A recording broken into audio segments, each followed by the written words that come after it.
Saya merasa itu menusuk rasa keadilan masyarakat ya. Saya merasa itu menusuk rasa keadilan masyarakat ya. Ini baru pertama ada orang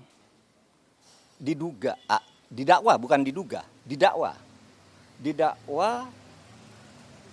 melakukan tindak pidana korupsi dan tindak pidana pencucian uang sebesar 300 triliun. 300 triliun. Lalu tuntutannya hanya 12 tahun. Dengan uang yang tadi 300 triliun itu dikembalikan hanya 210 miliar. Ditambah satu denda 1 miliar. Itu sungguh menusuk rasa keadilan.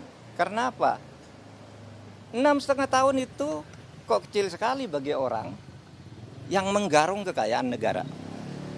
300 triliun hanya diambil 210. Lalu ada yang mengatakan, Pak itu 300 itu kan potensi. Bukan potensi. Itu sudah disampaikan bahwa itu kerugian keuangan negara. Bukan kerugian perekonomian negara. Kalau kerugian perekonomian negara itu potensi. Termasuk gaji, termasuk apa gitu yang diduga merugikan perekonomian. Ini uang negara menurut Jampitsus Febri Diansah. Resmi pada waktu itu malah menyebut ini bukan kerugian ekonomi negara tapi keuangan negara. Artinya uang konkret yang dicuri dari negara. Sesudah dihitung lagi jadi 300 triliun. Hanya dikabulkan perampasannya 210 ditambah denda 1 miliar berarti 211. Ini sungguh tidak adil. Coba Anda ambil contoh Beni Cokro. Hukumannya seumur hidup, asetnya dirampas ratusan miliar oleh Kejaksaan Agung.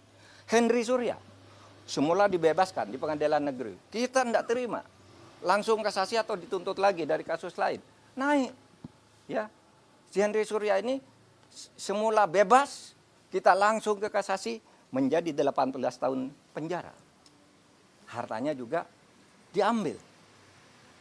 Sudah disita oleh kepolisian lebih dulu. Atau Surya Darmadi. Itu divonis hitungan kerugian nih ekonomi nih, yang ekonomi nih bahkan. Hitungan ekonomi negara rugi 39 triliun. Dituntut oleh jaksa 39 triliun dengan denda 2 miliar sehingga menjadi 41 triliun. Dikabulkan oleh pengadilan negeri. Tetapi naik banding tetap kena 2 triliun. Hanya uang kecil loh, kena 2 triliun. Ini 300 triliun kena hanya 250 miliar. 250 miliar dari 300 triliun itu berapa? 0,007%. 0,007%. Tidak sampai separuh. Tidak sampai setengah persen. Anda bayangkan itu. Nah oleh sebab itu menurut saya Kejaksaan nampaknya kurang konsisten juga. Mengapa menyebut dakwaan 30, kok kemudian tuntutannya 250? Kan terlalu jauh meskipun sudah dihitung ulang oleh pengadilan, terlalu jauh itu. Oh, berarti kalau dari 350 jadi ini berarti seluruh dakwaannya itu agak hoax, gitu ya, agak tidak tepat. Nah itu supaya diingat bahwa kita mau mengembalikan aset sekaligus memberikan hukuman yang setimpal.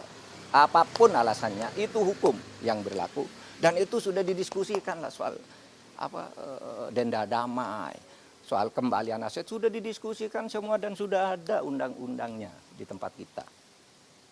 Apalagi? Di kasus itu masih ada cara untuk memulihkan rasa keadilan itu, Prof? Ada. Kalau Kejaksaan Agung mau konsisten ada dong. Karena dulu pernah terjadi pada Henry Surya. Terjadi pada Yan Darmadi. Ketika hanya mau didenda, kami usul ini pengadilan, kena kan 2 triliun dan penjara 16 tahun. Nah, kalau ini mau dilakukan, bisa naik banding lagi. Tapi tetap aneh bagi saya kalau dakwaannya 300%, bisa naik banding lagi. Kalau dibanding kasasi lagi, bisa PK lagi, tapi sementara selama ini kan belum inkrah semuanya. Itu masih bisa dilakukan. Meskipun kasus ini kan agak aneh ya. Ada unsur politisnya kan. Ketika ditetapkan si Harvey itu sebagai tersangka, kan ada berita kantor Kejaksaan Agung dikepung, ya kan?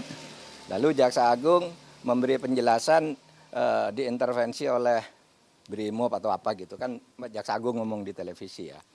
Lalu analisis di luar itu sebenarnya bukan penangkapan terhadap mafia nikel, tetapi apa? Itu upaya pergantian penguasa mafia, sehingga yang lama dihantam agar ganti gitu. Tapi hukumannya tidak sungguh-sungguh. Analisis itu pernah muncul.